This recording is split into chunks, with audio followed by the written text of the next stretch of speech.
नमस्कार, स्वागत छ तपाईहरुलाई रितास किचनमा। आज हामीले फटाफट तयार पार्न सकिने गोलभेडाको अचारको रेसिपी लिएर आएका छौं। तपाईहरुले यो गोलभेडाको अचारलाई मात्र 10 मिनेटमा तयार पार्न सक्नुहुन्छ र खास गरिकन घरमा सागसब्जी नभएको बेलामा अचानक पाहुना आउँदा तपाईहरुलाई यो रेसिपी एकदमै काम लाग्छ। भिडियो मन पर्यो भने लाइक गरिदिनु होला, कमेन्ट गरिदिनु होला अनि साथीहरुसँग शेयर पनि गरिदिनु होला।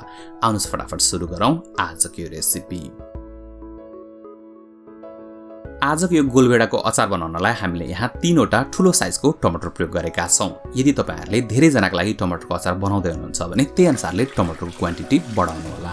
यो टमाटर डुब्ने गरी तपाईले पानी राख्नु पर्ने हुन्छ अनि त्यसपछि यसलाई छोपेर आगोमा राख्नुस् र यसलाई तपाईहरुले 10 मिनेट उम्लिन दिनुपर्ने हुन्छ।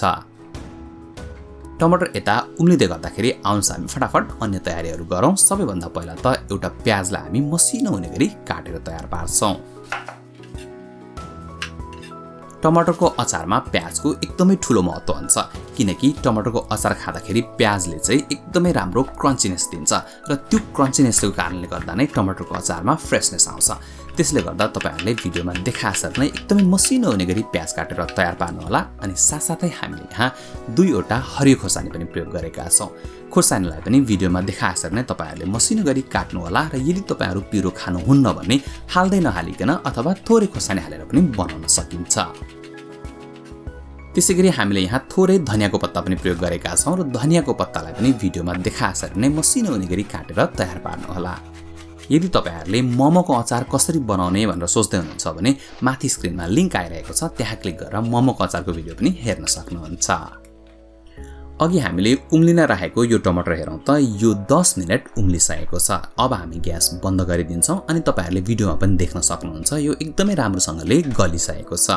अब हामी यो टमाटरलाई एउटा बलमा निकाल्दै छौं र यसलाई हामी एकछिन ठण्डा हुनलाई साइडमा राखिदिन्छौं।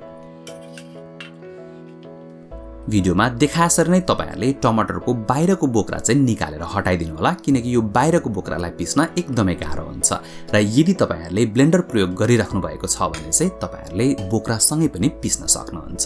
यो टमाटरमा अब कुनै पनि बोक्रा बाँकी छैन र आज हामीले टमाटरलाई सिलौटोमै पिस्ने प्रयास गरेका छौं। तपाईहरुले भिडियोमा देख्न सक्नुहुन्छ यो सिलौटो त्यति धेरै ठूलो छैन, त्यसैले गर्दा आज हामीले यसलाई 2 पटक पिसेका छौं। यदि तपाईहरुसँग घरमा ब्लेन्डर छ भने तपाईहरुले सबै टमाटरलाई एकैचोटी ब्लेन्डरमा राख्नु होला अनि त्यसपछि तपाईले गुहारेर पार्दाखेरि टमाटर मजासँगले पिसिहाल्छ।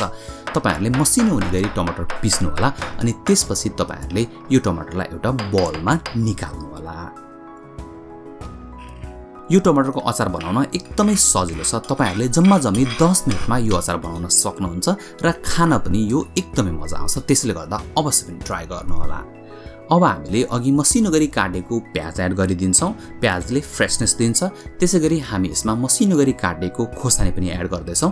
पिरो खानुहुन्न भने नहाले पनि बनाउन सकिन्छ। त्यसैगरी नुन आफ्नो स्वाद अनुसार एडजस्ट गर्नु होला अनि यसमा थोरै धनियाको पत्तालाई पनि मसिनो गरी काटेर एड गरिदिनु होला। अब तपाईहरुले यी सबै सामग्रीलाई एक पटक एकदम राम्रोसँगले मिक्स गरिदिनु पर्ने हुन्छ। यो टमाटरको अचार हेर्दाखेरि जति सिम्पल देखिएको छ खाँदाखेरि यो त्यति नै स्वादिलो छ। यो टमाटरको अचारमा भएको प्याज, धनिया, खोर्सानीले एकदमै फ्रेशनेस दिएको छ। यो टमाटरको अचार लगभग तयार भइसकेको छ। अब हामी यसमा अन्तिममा 1 ठूलो चम्चा काँचो तोरीको तेल एड गर्दैछौं। तोरीको तेलले एकदमै राम्रो स्मेलको साथसाथै स्वाद पनि दिन्छ। यदि तपाईहरुलाई काँचो तोरीको तेल मन पर्दैन भने नहाली पनि बनाउन सकिन्छ। यसलाई तपाईले एक पटक राम्रोसँगले मिक्स गर्नु होला अनि त्यसपछि तपाईले यसलाई सिधै सर्भ गर्न सक्नुहुन्छ। तपाईहरु पनि यो भिडियो हेरेर यसरी नै टमाटरको अचार बनाउने प्रयास गर्नु होला अनि त्यसपछि कस्तो भयो कमेन्ट गरेर भन्न चाहिँ नबिर्सिनु होला। भिडियो हेरेर हामीलाई साथ दिनु भएकोमा धन्यवाद। भिडियो मन परेको भए लाइक गरिदिनु होला, कमेन्ट गरिदिनु होला अनि साथसाथै हाम्रो च्यानललाई सब्स्क्राइब गरेर हामीलाई सपोर्ट पनि गरिदिनु होला। हाम्रो च्यानलमा थुप्रै नयाँ भिडियोहरु छन्। तपाईहरुले यहाँ दिएको लिंकमा क्लिक गरेर हाम्रो च्यानलको भिडियोहरु हेर्न सक्नुहुन्छ। साथै तपाईहरुले यही दिएको लिंकमा क्लिक गरेर हाम्रो च्यानललाई सब्स्क्राइब पनि गर्न सक्नुहुन्छ। हामी यस्तै नयाँ भिडियो लिएर आउने गर्दछौं। भिडियो अन्तिमसम्म हेरिदिनु भएकोमा तपाईहरु सबैजनालाई धेरै धेरै धन्यवाद।